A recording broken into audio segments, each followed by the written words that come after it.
A lot of trans femme musicians have gained major visibility recently. What do you think is driving that cultural shift? Trans femme artists have always been around. Like underscores that I mentioned earlier, and Jane Remover as well has been released in music under many different aliases for the longest time. But I think the difference now is that they're being looked more as an artist rather than just like a producer.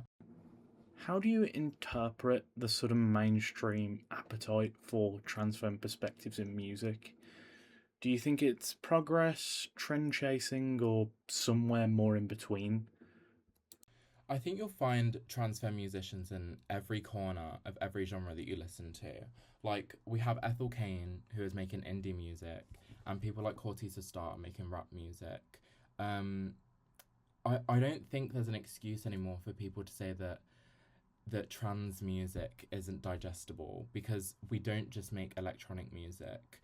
Um, I think it is progress, but I think people just aren't looking in the right places for these artists.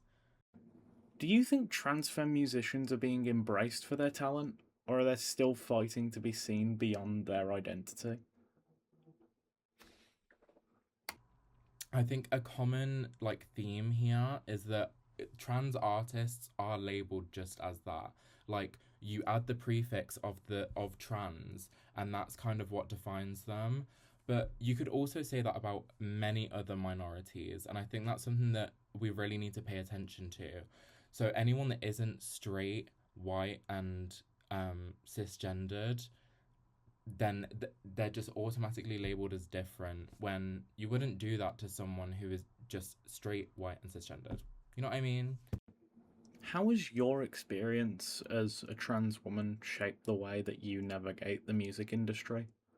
My experience as a trans woman has definitely affected how I make my music because I am making pop at the moment, just standard pop, but I do plan on kind of branching out into more of like an experimental electronic sound. Um, and that is influenced by hyperpop. And as I said earlier, hyperpop is a genre that is dominated by trans femme musicians.